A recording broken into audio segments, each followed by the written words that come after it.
జగన్ గారు పాదయాత్ర చేస్తున్న సమయంలో కానివచ్చు, ఆయన మేనిఫెస్టోలో కానివచ్చు, మద్యపానం నిషేధం చేస్తే తప్ప మళ్ళీ ఓట్లు రావడానికి రానున్నారు. జగన్ గారు పాదయాత్ర చేస్తున్నప్పుడు ముద్దులు పెట్టడమే సరిపోయింది కదా సార్. ముద్దులు పెడుతున్నాడు, నాకు ఓటేయండి సరే ఒక్కసారి అన్నాడు, మాట తప్పన మడియం తిప్పనని చెప్పినటువంటి మహా వ్యక్తికి ఏమో అందరం చూశారు, ఒక మాట ఒకసారిగా చూద్దామని ఓటేశారు, బాగుంది. కానీ మాట ఎక్కడ తప్పలేదు, మడియం ఎక్కడ తిప్పలేదు.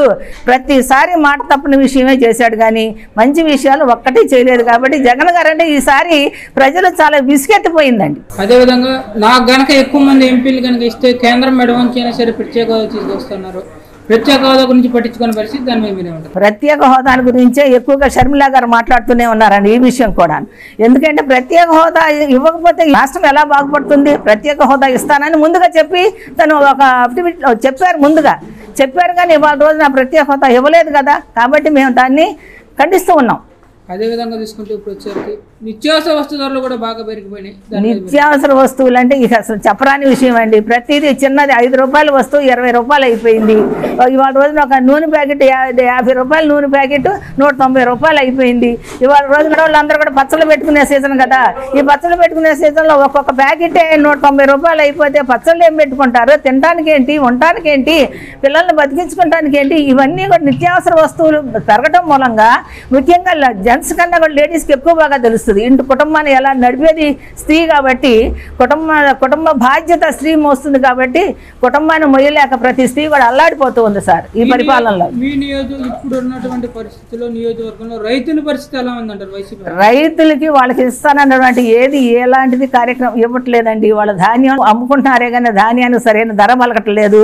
ధాన్యాన్ని అమ్ముకున్న తర్వాత సరైన టైంకి వాళ్ళ డబ్బులు రావడం లేదు. రైతులు పడే బాధలు వర్ణనాతీతం. అదే రైతులకు అండగా ఉండడం కోసం రైతు భరోసా కేంద్రాలు ఏర్పాటు చేస్తా ఉన్నారు. రైతు భరోసా కేంద్రాలు ఎన్ని ఒట్టి మాట్లాడి భరోసా కేంద్రాలే కానీ అవి భక్షించే కేంద్రాలు అవి. అదేవిధంగా సంబంధించినంత వరకు ఏ ఇరిగేషన్ ప్రాజెక్టు కంప్లీట్ చేయని పరిస్థితి.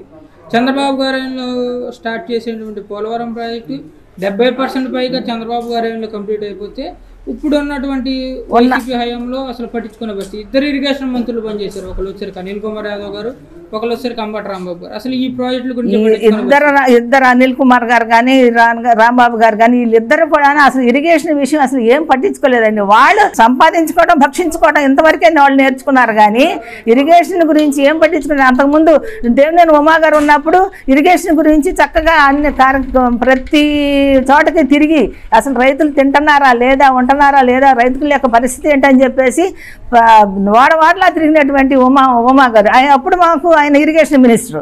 ఇవాళ ఇరిగేషన్ మినిస్టర్ ఏమి పట్టించుకోవట్లనే పోలవరం ప్రాజెక్టుని అసలు భ్రష్టు పట్టించేశారు. పోలవరం ప్రాజెక్టు ఏనాడే వెనకబడిపోయింది. పోలవరం ప్రాజెక్టు ఇంకా మళ్ళీ ముందుకు రావాలంటే ఈ జగన్ ప్రభుత్వం పోవాల్సిందే.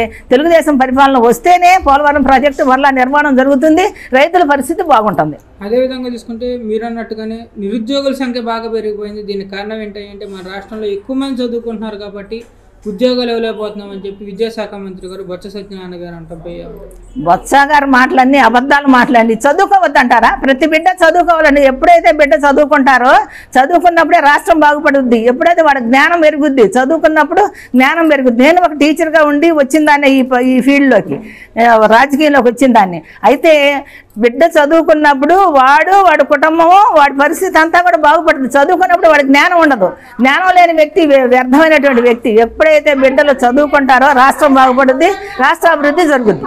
అదేవిధంగా పర్యాటక రంగంగా అభివృద్ధి చెందడం కోసం చంద్రబాబు గారు ముందుకు వేస్తే జగన్ గారు ఏమొచ్చినాక పర్యాటక రంగాన్ని పట్టించుకునే పరిస్థితి. పర్యాటక సంబంధించినంత వరకు పర్యాటక రంగ మంత్రి వర్యులు కూడా కృష్ణా జిల్లా ఇన్ఛార్జ్ మంత్రి ఎంత పనిచేశారు మొన్నటి వరకు రోజా గారు.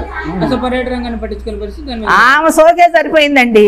ఆమె సోకు జబర్దస్తులు ఆటలాడుకోవడం ఇవే సరిపోయింది కానీ పర్యాటక రంగాన్ని ఏం పట్టించుకుంటే పర్యాటక రంగం ఎక్కడ ఏమి ఇదిగో పలానా చోట పర్యాటక రంగంలో మాకు ఇక్కడ దగ్గరలోనే విజయవాడకు అవతల కృష్ణలంక ఉంది, అక్కడ మంచి పర్యాటక రంగాన్ని అభివృద్ధి చేయవచ్చు. కానీ ఏ రోజు ఆవిడ మా విజయవాడ కానీ విజయవాడ పరివార ప్రాంతాలకు కానీ వచ్చినట్టుగా దాఖలాలే లేవు. ఒక ప్రాంతాలను ఎప్పుడు డెవలప్ చేసినటువంటి ఇది కనిపించట్లేదు మాకు. అదేవిధంగా మీ నియోజకవర్గం సంబంధించినంత వరకు ఎన్డీఏ ఉమ్మడి అభ్యర్థి కింద వర్ల కుమార్ రాజా గారికి ఇవ్వడం జరిగింది సీటు. ఎలా ఉంటుందంటారు ఈ సార్? వర్ల కుమార్ రాజా గారు ది బెస్ట్ పర్సన్ అండి. ఎందుకంటే మొన్నటి వరకు పల్లెపాట కార్యక్రమాన్ని నిర్వహించాము. ఈ పల్లెపాట కార్యక్రమం తర్వాత మాకు ఇంకా మంచి స్పందన వచ్చిందండి. మాకు మా నియోజకవర్గంలో మంచి స్పందన ఉంది. ఈసారి తెలుగుదేశం పార్టీ వర్ల కుమార్ రాజా గారు గెలవడం ఖాయం. తెలుగుదేశం జెండా పామర నియోజకవర్గంలో ఎగరటం కూడా ఖాయం. ఎవరు ముఖ్యమంత్రి అయితే మన రాష్ట్రం అభివృద్ధి పదం నడుస్తుందని చెప్పుకోవచ్చు? ది గ్రేట్ చంద్రబాబు గారు నాయుడు గారు అయితేనే ఈ రాష్ట్రం అభివృద్ధి చెందుద్దండి. ఇంక ఎవరు వచ్చినా సరే ఈ యొక్క రాష్ట్రం డెవలప్ అవటం చాలా చాలా కష్టం. Thank you madam.